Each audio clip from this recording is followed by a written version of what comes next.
G'day guys, how are we all? Hope we're all doing well, picking some locks and keeping it bloody legal.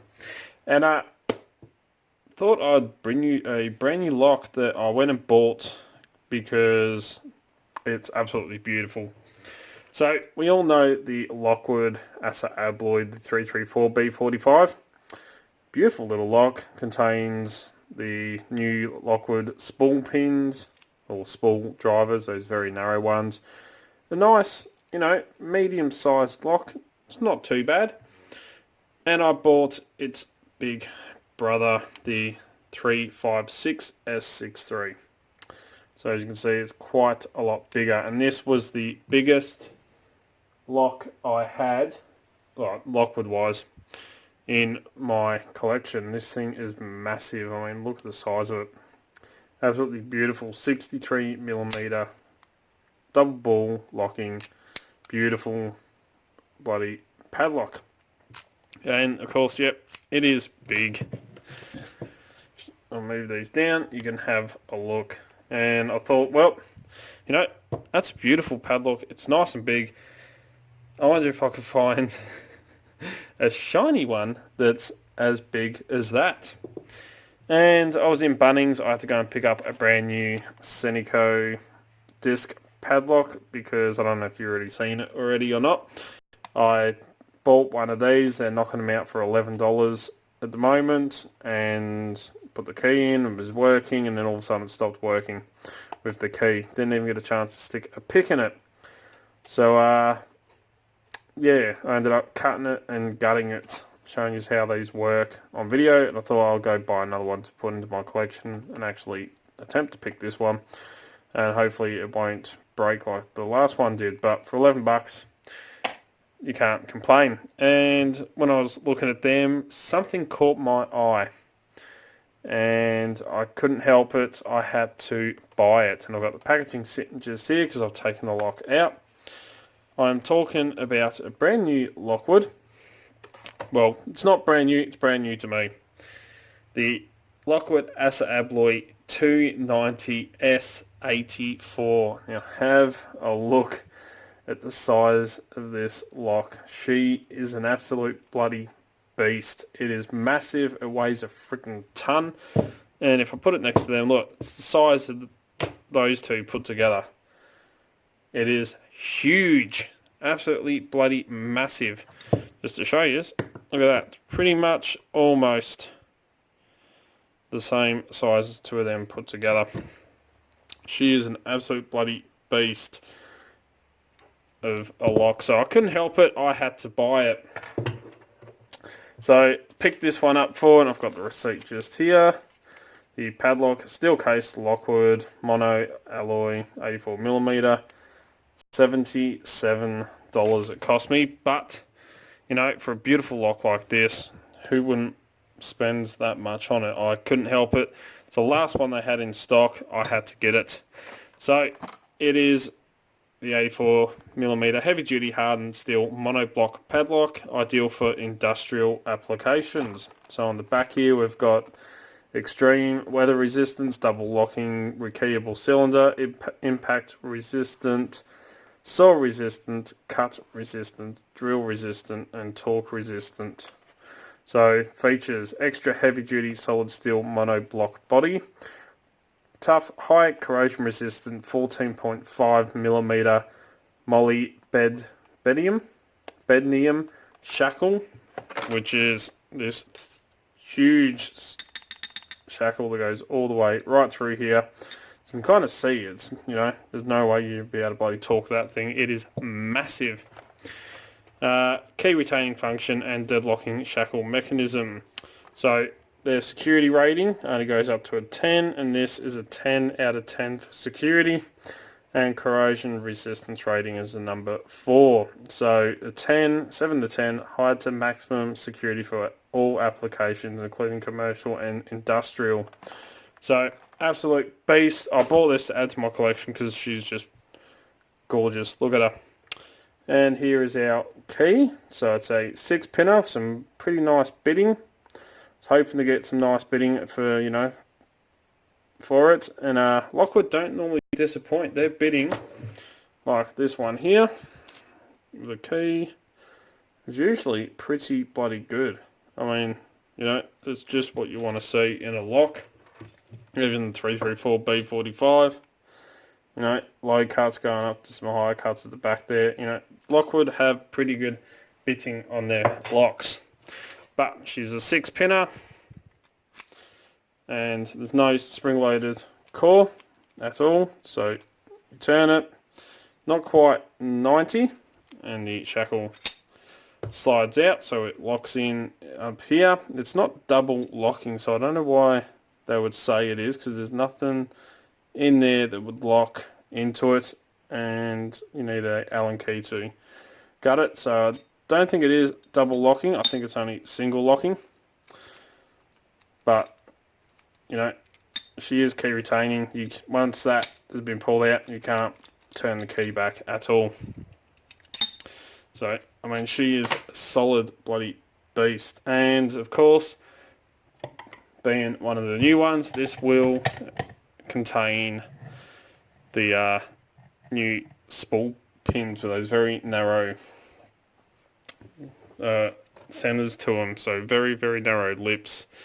And we have a high cut at the back behind a low cut, so that combined with some pretty good bloody bitting, she's going to be a bit of a tough lock to pick. And I will admit, I couldn't help it, I had to have a pick on it before now. That's why I've taken out the packaging. And she's very, very temperamental. So I'm going to show you how I'm going to go about defeating this one. And to help you see it, I'm going to put a little black line there, just to show you these are, and there, these spool pins. So that's in its normal position, and then when I move the actual core, you can see it'll go out of sync because of those spools. So straight away you start off in a bit of a fault set. So I'm going to put new lines on while I'm adding tension to the core. Now it kind of tells you that they're all spools in there. There's probably no standard drivers, otherwise there wouldn't be so much flop. Let's put him up there. We'll zoom in a bit so you can see what's going on. Like that. And I'm actually going to use, and it's not something that I would normally recommend, but a 19 thousandths pick. So this is the B shoe, only because it's got a nice narrow shaft. I absolutely love this design, and you know, it's about a medium hook. So, but what you actually can't see, so I'll move the camera up a little bit. When I'm actually tensioning this, I'm literally just resting my finger on here, and then you'll see my thumb will actually sit on top to hold it in, because if I let go, that tensioner actually slides down. So the amount of tension that I've got on here, you can see a little bit of that heat shrink there. So I'll use that light of tension that I can actually slide that with my finger. That's how light the tension is. If I put heavy tension on, you know, you can kind of see how much that'll flop, and it's a bit harder to move that heat shrink. So very light tension, she slides. So that's why I'm going to use a 19 thousandth pick. It's not something I would actually recommend, but for this I found light tension, super light tension is the key. So much that I nearly drop my tensioner every single time. So to the light tension on, I'm going to go down, and because it's the C4 keyway, I can't pick from the bottom because that bit of warding just on the left here blocks me. So I'm going to go under that, down, bring it up and onto that ledge. I'm kind of hoping I can get this in a good view where you'll be able to see. It's that big, it nearly pulls my bloody vice over. So I'm going to use that super light tension. I'm going to feel for a binder. I'm just enough just to barely bind the pins, and you will see in tension to move, and I'll lift up on the pins like that. So you'll be able to see the counter rotation just dropped again. Just working my way through, and I'm going straight off every little bit of feedback that I can feel. Probably just overset. There we go, got the fault set back again. Bit deeper.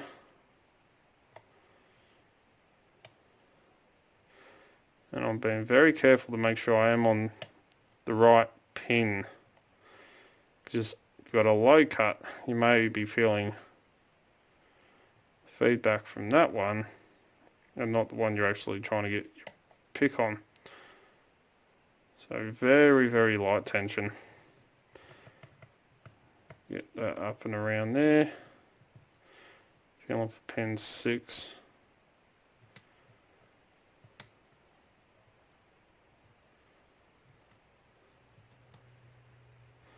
So nothing off 6, nothing off 5,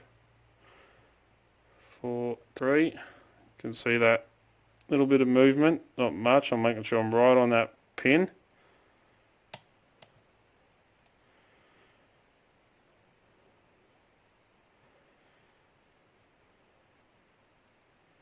You don't want to overset. And we've got an open, look at that. So super light bloody tension. I mean, very, very light tension. Try not to,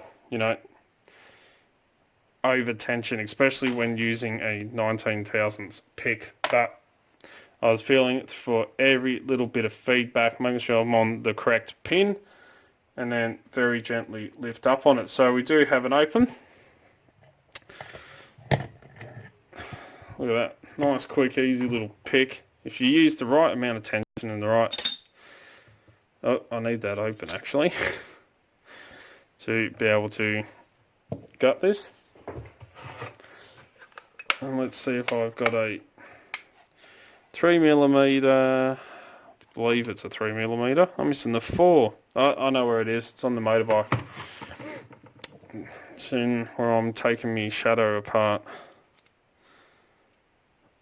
Oh yeah, that's a 3mm.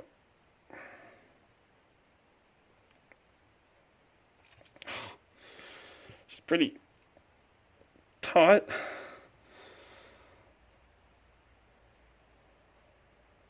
Oh. Worst thing is I can't get... that one won't fit. Alright, probably going to speed this bit up.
Alright, there is our actuator, right in the back of the lock, just there. I forgot that pin sits in here, was blocking that core from coming out.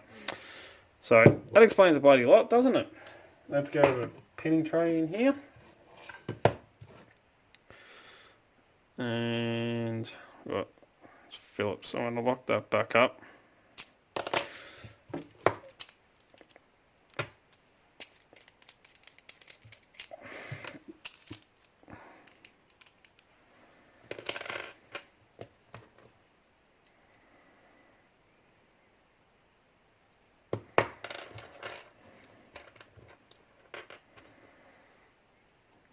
That one.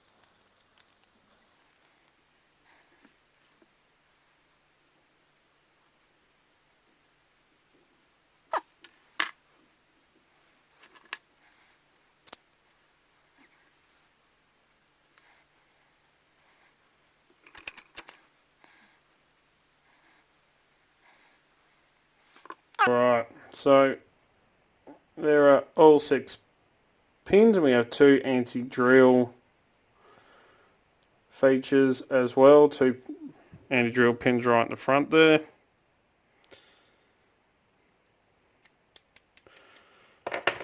And as you can see, everything, come on camera, had to be picked. So stump these out, we have 2 anti-drill pins, hardened steel pins. Set them, come on. We've got standard in 1.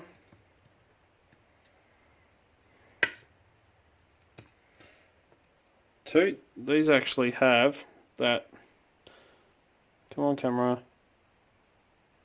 tapered, you can see it's got that tapered edge to the key pins, which Lockwoods are known for, what we love. 3 standard, 4,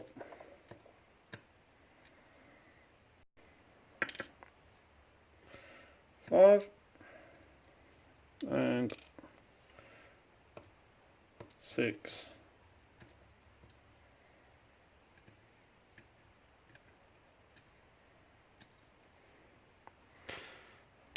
Alright, upstairs.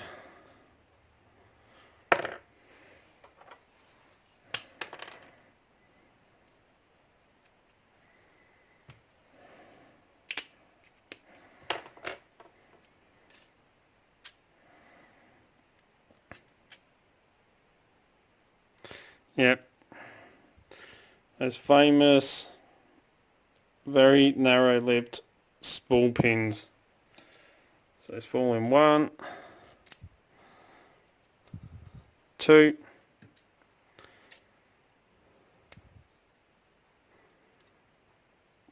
3,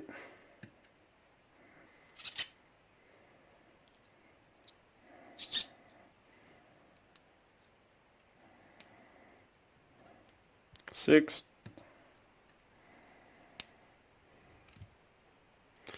5,